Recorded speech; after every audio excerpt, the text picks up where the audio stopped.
Thank you very much, Mike, and it's a truly great pleasure to be here at this year's Lunar New Year event by the CGCC. The most important thing, we all made it through 2019, which personally as a banker I find very comforting, so we have 2020 to look forward to. I do want to compliment the Chamber. Our partnership goes back at least 10 years with the Chamber, and we greatly appreciate the value that the organization brings both to my organization, HSBC, as well as to all of our clients. In particular, the CGCC's ability to promote enhanced cooperation between the U.S. and Chinese business communities ultimately leads to greater commerce between our two countries and creates mutual benefit for both Chinese and Americans alike. We find its various programs, its services, plus its unique research highly valuable in an increasingly complex world. And the Chamber importantly fosters much greater mutual understanding, trust, and engagement between China and the United States. So I probably don't need to remind you that HSBC has very deep roots in China, where we began operations more than 150 years ago with the express purpose of facilitating trade along China's coast and between China and Europe. Our first offices were in Hong Kong and Shanghai, thus the H and the S of HSBC.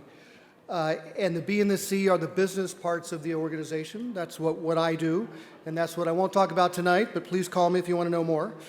And over the years, we've grown into one of the largest financial firms in the world, and importantly, the largest foreign bank in China.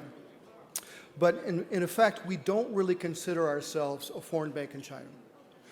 We consider ourselves part of a network, and in fact, a domestic bank in part of that international network, just as we think of ourselves in the United States as one of the largest banks serving our Chinese and international clients in the U.S.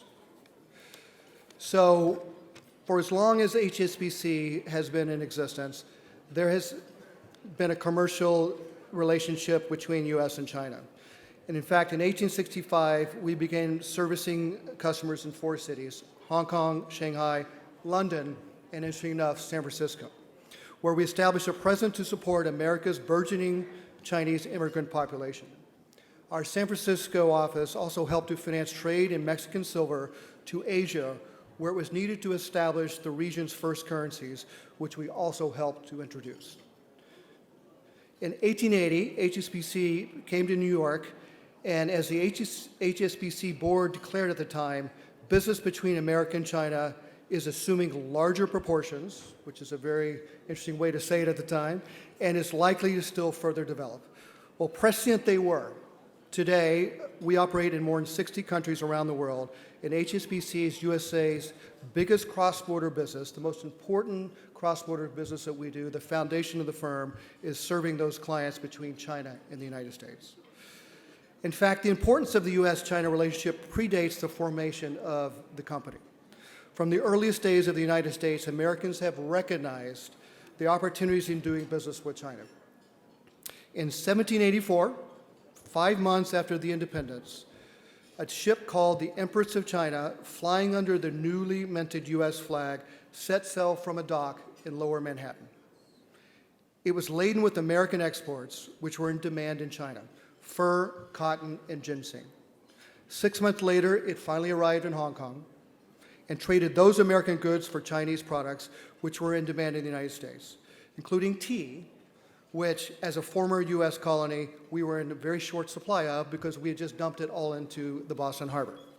So that was kind of the initial foundational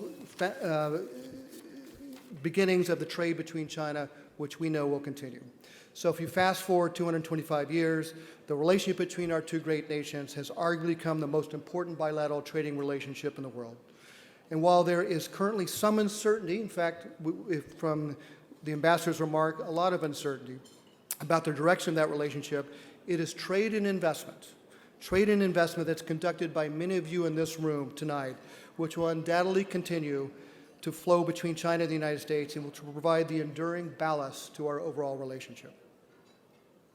This trading relationship is both inevitable and, I think, unassailable, despite the current environment. given that these are the world's two largest economies, which are extremely intertwined, in fact, inextricably intertwined. And as we all know, both countries benefit from this relationship to a very large extent, as does, frankly, the rest of the world, because the U.S.-China trade relationship drives prosperity for the entire world. We at HSBC stand ready to celebrate our Chinese heritage, as well as our deep American roots, and of course to help business on both sides of the Pacific to prosper. And as we are here tonight to celebrate the Chinese New Year, and given our long history in China, we at HSBC fully recognize the importance of this celebration. And in fact, for me, it's been quite nice because it's been eerily quiet out of Hong Kong, and I've had no early morning calls as all of my colleagues are celebrating the occasion. So I'd like to wish you all the most prosperous and happiest of New Year's in this very important and surely to be interesting, perhaps maybe too interesting year, the year of the mouse, or depending on how it goes, the rat. Let's hope it's a year of the mouse. So thank you all very much.